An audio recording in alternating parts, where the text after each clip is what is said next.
sir, stop right there. Let me see some ID. I just finished dinner. I'm heading home. People like you don't usually eat in places like this. Let's see your license. I'm not required to give you anything unless I've been detained. Am I being detained? You're about to be if you don't hand it over. Don't make this harder than it has to be. You really don't want to do this, Assistant Attorney General. You've made a big mistake, officer. Officer Blake Turner was only 6 months into the job when he made a decision that will follow him for the rest of his life. It was a quiet afternoon on the Upper East Side, the kind of Manhattan block where luxury restaurants, black SUVs, and old money never draw suspicion. But that changed the moment Officer Turner saw a black man step out of a high-end steakhouse. No crime, no call, no complaint, just bias and ego. Turner walked up, demanded ID, and assumed people like you can't afford these kinds of places. That black man was attorney Daryl Monroe, a respected civil rights lawyer who had spent 18 years fighting misconduct, corruption, and abusive policing across the U.S. This moment, captured on Turner's own Axon bodycam, would destroy his career, trigger a federal lawsuit, and cost him $8 million. Before we continue, where are you watching from? If this is your first time here, please hit that subscribe button. Stories like these need to be shared, and your support helps us bring more truth to light. Daryl Monroe didn't become a federal litigation attorney by accident. He built his reputation case by case, deposition by deposition, fighting police misconduct and civil rights violations across 14 states. His name carried weight in legal circles. Judges knew him. Federal prosecutors respected him. Defense attorneys dreaded seeing his name on the opposing counsel list. Monroe specialized in Section 1983 cases, civil rights violations committed under color of law. That means when police officers, government officials, or anyone acting with state authority violates your constitutional rights. Daryl Monroe was the person who made them answer for it in federal court. He had won settlements in 7 figures multiple times. He had forced entire police departments to overhaul their training programs. He had testified before congressional subcommittees on police reform. But all of that professional prestige, all of those courtroom victories, all of that respect within the legal system meant absolutely nothing on a Tuesday afternoon in Manhattan. Monroe had spent the day doing what he did most often, taking depositions. 12 hours of questioning, objections, legal maneuvering, and documentation. It was exhausting work, mentally draining in ways that people outside the legal profession rarely understand. By 6 in the evening, he just wanted a quiet meal. Something good. Something he didn't have to think about. He chose a steakhouse on the Upper East Side. The kind of place with white tablecloths, a wine list thicker than most legal briefs, and a clientele that rarely looked like him. But Monroe had earned the right to eat wherever he wanted. He had worked for it, paid for it, and he refused to let anyone make him feel otherwise. The meal was excellent. The service was professional. He paid his check, left a generous tip, and walked out into the early evening air feeling, for the first time that day, relaxed. That feeling lasted approximately 45 seconds. The Upper East Side operates on assumptions. Wealth is assumed. Status is assumed. Belonging is assumed, but only for certain people. The neighborhood has a long, documented history of racial profiling, from luxury retailers following black shoppers to doormen questioning black residents in their own buildings. It's the kind of place where bias doesn't announce itself loudly. It hides behind politeness, behind concern, behind a question. Can I help you find something? Daryl Monroe had feared this exact type of encounter his entire adult life. Not because he was paranoid, not because he was looking for conflict, but because he had represented dozens of clients who had experienced it. He had read the incident reports. He had watched the bodycam footage. He had cross-examined the officers who swore they were just doing their jobs. He knew the pattern. He knew the language. He knew the danger. And now, standing outside a restaurant he had every right to patronize, he was about to live it himself. This is the reality that people who have never experienced this type of targeting struggle to understand. Racism doesn't require physical violence to destroy a life. It doesn't need handcuffs or weapons or even raised voices. Sometimes all it takes is suspicion, assumption, the unspoken belief that you don't belong. Monroe stood on that sidewalk, briefcase in hand, and watched a police officer walk toward him with purpose. What city do you think this type of entitlement happens the most in America today? Officer Blake Turner was 24 years old and 6 months out of the academy. He was young, inexperienced, and desperate to prove himself. Rookies often are. They carry a particular kind of insecurity, the need to assert authority to be taken seriously, to show they belong in the uniform. Turner had been walking his beat when he saw Monroe exit the restaurant. There was no call, no complaint, no suspicious activity, just a black man in a suit, carrying a briefcase, standing on a public sidewalk. And that, apparently, was enough. Turner approached with the casual confidence of someone who believed he had every right to do what he was about to do. His tone wasn't aggressive at first. It was worse. It was the kind of smug superiority that comes from someone who has never been questioned, never been profiled, never had to justify his presence in a space he occupied legally. "Excuse me, sir," Turner said, stopping a few feet from Monroe. "Can I see some identification?" Monroe looked at him. He didn't panic. He didn't flinch. He had trained himself for this moment, even though he hoped it would never come. "Is there a problem, officer?" Monroe asked, his voice calm and measured. "Just need to see some ID," Turner repeated, his hand resting casually on his belt, near his radio. "Am I being detained?" Monroe asked. It was the right question. The legal question. The kind of question that should have immediately signaled to Turner that he was dealing with someone who understood their rights. But Turner didn't hear it that way. He heard challenge. He heard defiance. And in his mind, that meant he needed to escalate. "I'm asking you a simple question," Turner said, his tone hardening. "Why are you making this difficult?" "I'm not making anything difficult," Monroe replied. "I'm asking you a legal question. Do you have reasonable suspicion that I've committed a crime? Do you have probable cause to detain me?" Turner's jaw tightened. This wasn't going the way he expected. Most people, when confronted by police, comply immediately. They don't ask questions. They don't cite legal standards. They just hand over their ID and hope the encounter ends quickly. But Monroe wasn't most people. "What were you doing in that restaurant?" Turner asked, shifting tactics. "Having dinner," Monroe said simply. "You eat there often?" "I don't see how that's relevant." Turner took a step closer. "Look, I'm trying to be nice here. But if you don't cooperate, this is going to go a different way." And then he said it.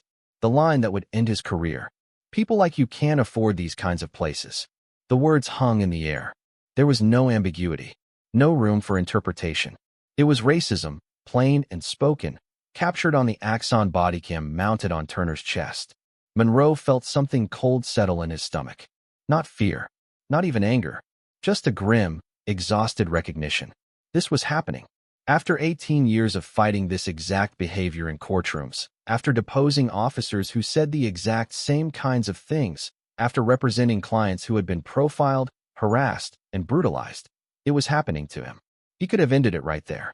He could have pulled out his federal bar credential, his attorney identification, his government-issued badge that granted him access to federal buildings and courtrooms across the country. He could have shown Turner exactly who he was and watched the officer's face change. But he didn't, because this wasn't just about him. This was about every client he had ever represented who didn't have a badge to flash. Every person who had been stopped, questioned, and humiliated simply for existing in a space where someone else decided they didn't belong. "I'm not required to show you identification without reasonable suspicion," Monroe said, his voice still steady. "You haven't articulated any basis for this stop." Turner's face flushed. He was losing control of the situation, and he knew it. Worse, he was being corrected, challenged, made to feel incompetent. And that, for someone like Turner, was unbearable.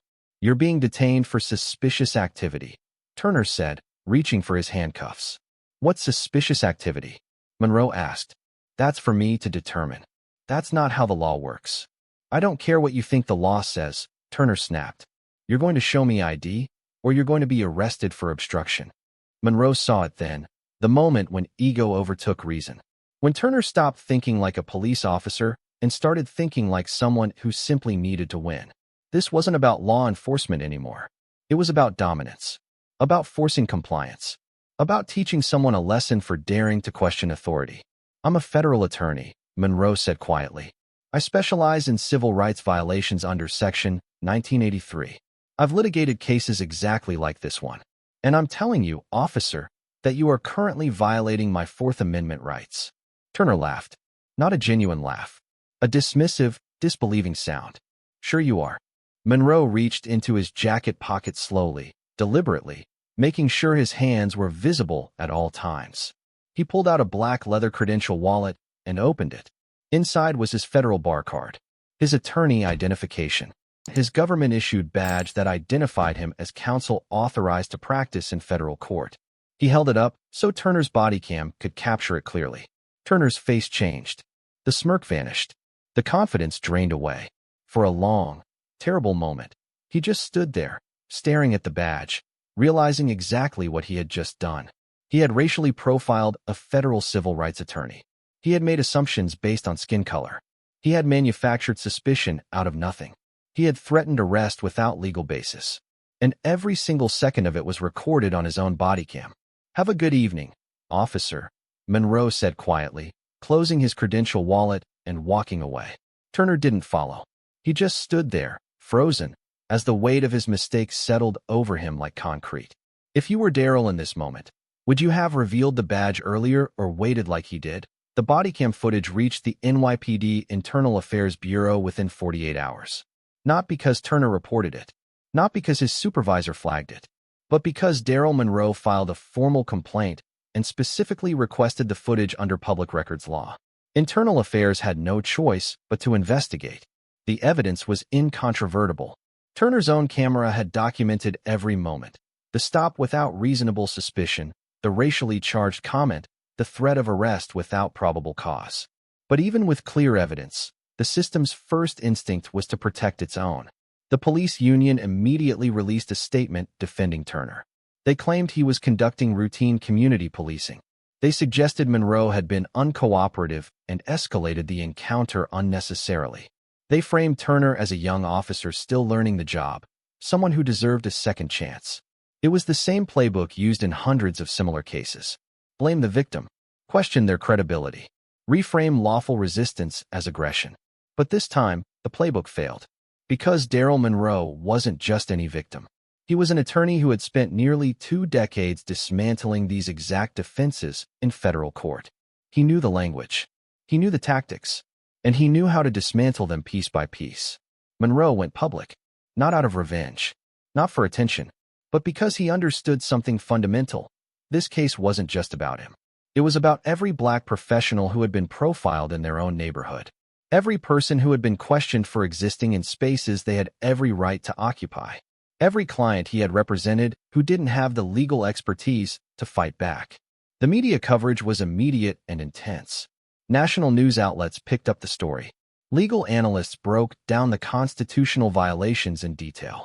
Civil rights organizations held press conferences. The footage went viral. The district attorney's office reviewed the case for potential criminal charges, official misconduct, deprivation of rights under color of law. But as often happens in these situations, no criminal charges were filed. The DA's office cited insufficient evidence of criminal intent and suggested the matter was better handled through civil litigation and administrative discipline. The NYPD suspended Turner pending the completion of the internal affairs investigation. 3 weeks later, after mounting public pressure and an unambiguous IA report, he was terminated. No pension, no recommendation, no pathway back into law enforcement. The termination letter cited conduct unbecoming an officer, racial profiling in violation of department policy, and unlawful detention without reasonable suspicion. It was a rare moment of institutional accountability, forced not by the system's integrity, but by the weight of undeniable evidence and public scrutiny. But Monroe wasn't finished. He filed a federal lawsuit under 42 U.S.C. Section 1983, alleging violations of his 4th and 14th Amendment rights. He also named the city of New York, arguing that inadequate training and supervision had created a culture where officers like Turner felt empowered to act on racial bias. The city fought the case for 14 months. They argued qualified immunity. They claimed Turner's actions were an isolated incident. They suggested Monroe's status as an attorney made him more sensitive to police conduct than a reasonable person would be. Every argument failed. In pretrial depositions, Turner's own testimony was devastating. He admitted he had no reason to stop Monroe. He acknowledged the comment about affording the restaurant was inappropriate. He conceded he had threatened arrest without legal justification. Faced with overwhelming evidence and the prospect of a trial that would generate even more damaging publicity, the city of New York settled. $8 million. It was one of the largest settlements in a racial profiling case in New York City history. But the money wasn't the point. Monroe donated a significant portion to civil rights organizations working on police reform. The settlement also required systemic changes. The NYPD was mandated to implement new training protocols specifically addressing racial profiling and unconstitutional stops. Officers were required to articulate specific, articulable facts justifying any investigative detention. Bodycam footage review was expanded to identify patterns of biased policing before complaints were filed. These reforms mattered, not because they would fix everything, not because they would eliminate racism from policing, but because they represented a formal acknowledgement that the system had failed and needed to change. As for Blake Turner, his law enforcement career was over before it had truly begun. No other department would hire him. His termination and the circumstances surrounding it would follow him forever. Every background check, every interview, every attempt to move forward would be shadowed by those few minutes on the Upper East Side. Some people will say that's too harsh, that he was young, that he made a mistake. That one bad moment shouldn't define an entire life. But Daryl Monroe would tell you that for millions of Black Americans, one bad moment with police can end their lives. Not metaphorically, literally. And for those who survive the encounter, the trauma, humiliation, and violation of dignity can last forever. Turner lost his career. Monroe lived with the knowledge that his credentials, his expertise, his 18 years of professional accomplishment meant nothing to an officer who looked at him and saw only a Black man who didn't belong. The settlement sent a message. Bias has consequences. Ego has consequences. And the badge doesn't grant immunity from accountability, at least not when the victim has the resources, knowledge, and determination to fight back. Do you think termination was enough? Or should this have criminal charges attached to? Daryl Monroe's case is not an anomaly. It's a pattern. Across the United States, Black professionals, doctors, lawyers, professors, executives, report being stopped, questioned, and profiled at rates far exceeding their white counterparts. Educational attainment doesn't protect you. Professional success doesn't protect you. Economic status doesn't protect you. Because racism doesn't evaluate your resume before it targets you. Studies have consistently shown that Black Americans are stopped by police at disproportionate rates even when controlling for crime rates, neighborhood demographics, and time of day. They're more likely to be asked for identification without cause, more likely to be subjected to searches, more likely to have force used against them during encounters. And when those encounters happen in affluent neighborhoods, places where Black residents and visitors are statistically underrepresented, the profiling intensifies. The assumption becomes not just that you might be doing something wrong, but that you don't belong there at all. This is what sociologists call out-of-place policing. The idea that certain bodies and certain spaces are inherently suspicious. That Blackness in proximity to wealth, luxury, or exclusivity must be explained, justified, or scrutinized. Monroe understood this intellectually. He had litigated it. But experiencing it personally, feeling the weight of that assumption, the humiliation of having to prove you have a right to exist in a space you occupy legally, that's different. That's visceral. That stays with you. The legal system theoretically provides remedies for these violations. Section 1983 allows victims to sue officers and municipalities for civil rights violations. Qualified immunity is supposed to protect only officers acting in good faith, not those who clearly violate established rights. But the reality is far more complicated. Most victims don't have the resources to hire federal civil rights attorneys. Most cases don't have clear bodycam footage. Most incidents don't generate media attention. And most officers never face meaningful consequences. Monroe won his case because he had every advantage: legal expertise, financial resources, clear evidence, and public support. But what about everyone else? What about the victims who don't have law degrees? Who can't afford attorneys? Whose encounters aren't captured on camera? Their cases rarely make headlines. Their settlements are smaller or non-existent. Their trauma is private and unacknowledged. This is why Monroe went public. Not for himself, but for the person working two jobs who gets stopped walking home from a late shift. For the teenager pulled over for driving suspiciously in their own neighborhood. For the parent questioned while picking up their child from school. Police reform efforts have focused on training, implicit bias workshops, community policing initiatives, and accountability measures. These are important steps, but they don't address the fundamental issue A culture within law enforcement that views certain communities as inherently threatening, that trains officers to see danger in black bodies, that rewards aggressive enforcement over thoughtful engagement. The reforms mandated by Monroe's settlement were significant, but they're not enough.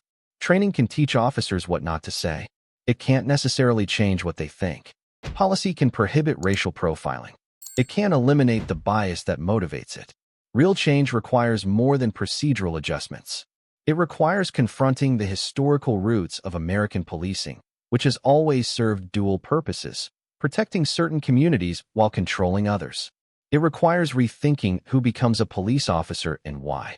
It requires reimagining what public safety could look like if it weren't built on the foundation of enforcement, surveillance, and control. Blake Turner's termination sent a message. But messages fade. Accountability in one case doesn't guarantee accountability in the next. And the officers who witnessed Turner's downfall might learn not to say certain things on camera without actually changing their approach to policing. This is the painful reality that Monroe lives with. He won his case. He secured a historic settlement. He forced systemic reforms. And yet he knows that somewhere in America, probably today, another black professional will be stopped, questioned, and profiled for no reason other than existing in a space where someone decided they don't belong. Bias does not need violence to be violent. It doesn't need physical harm to cause harm.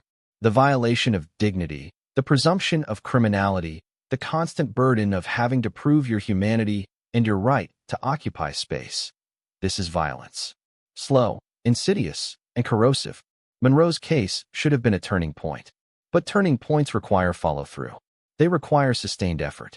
They require institutions to do more than settle lawsuits and issue press releases. They require actual change. And until that change happens, until officers like Blake Turner are the exception rather than the pattern, stories like Daryl Monroe's will continue to repeat. Different names, different cities, same fundamental violation. The question isn't whether police culture can be reformed. The question is whether we're willing to do the difficult, uncomfortable work required to rebuild it from its foundation. Do you think police culture can ever be reformed, or does it need to be rebuilt from scratch?